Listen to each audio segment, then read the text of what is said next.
What if you stacked every building in the world on top of each other? It starts, as many catastrophes do, with an idea, a simple one. What if we took every building ever made by humans, every house, office tower, temple, garage, school, restaurant, prison, gas station, IKEA, stadium, castle, skyscraper, and abandoned warehouse, and placed them all into a single vertical stack, floor upon floor, all the way up, not spread across continents or arranged thoughtfully in neighborhoods, just stacked, upper. Of course, this is absurd, but that's the point. First, we have to count the buildings. Estimates vary, but a conservative number is about 100 million structures worldwide. The vast majority are low-rise homes, with an average height of about 15 meters. A few, like the Burj Khalifa or the Shanghai Tower, stretch upward like the dreams of ambitious architects.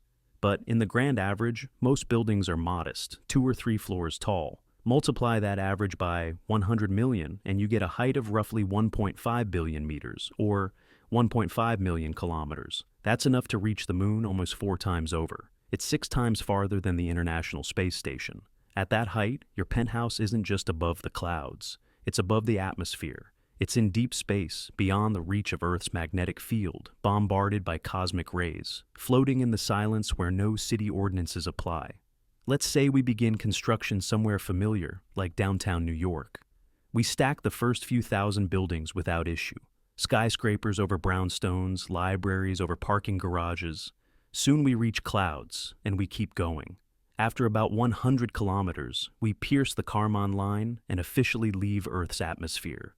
By now, the tower is a marvel. Airliners divert course to avoid its shadow.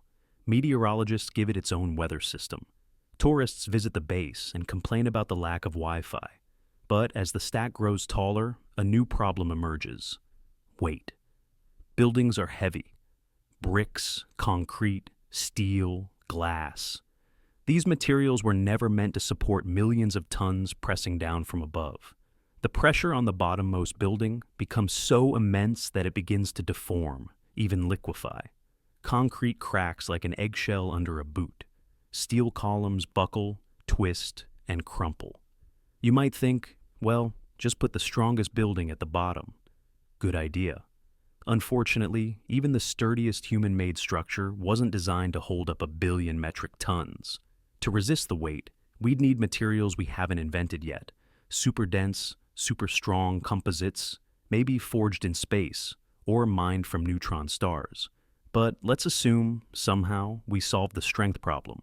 Perhaps with futuristic support beams made of carbon nanotubes, reinforced with unobtainium, and designed by engineers who have never heard the word budget. Now we face a new challenge: stability. This thing we're building, it's not really a tower. It's a column that stretches into orbit, an artificial spine protruding from the Earth. And the Earth rotates. That means the base of the stack is spinning at about 1,600 kilometers per hour. But the higher you go, the faster you need to move laterally to stay above the same spot.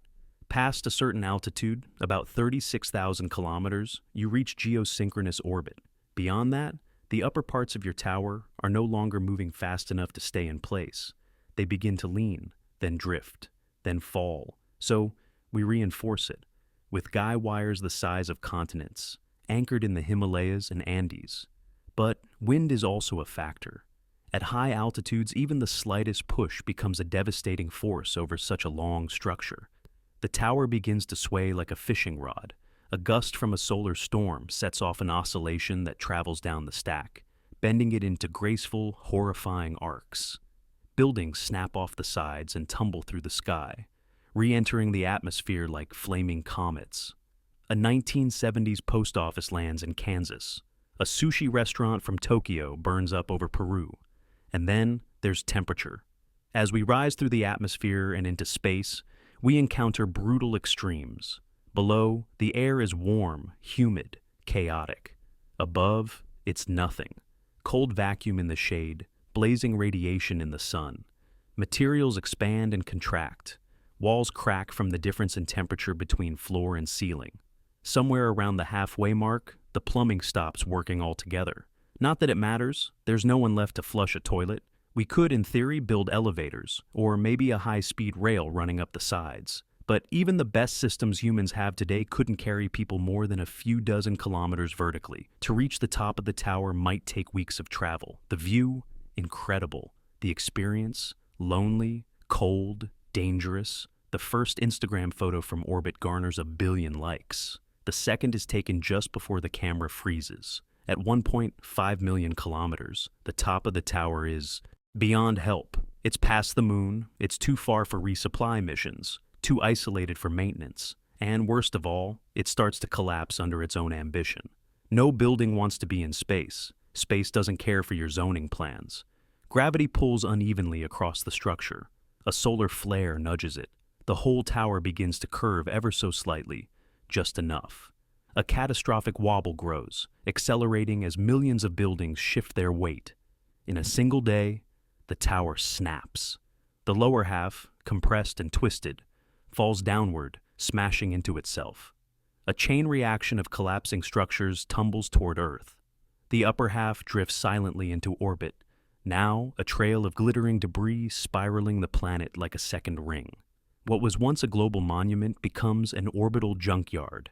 Fragments of homes, hotels, and hospitals circle the Earth for centuries.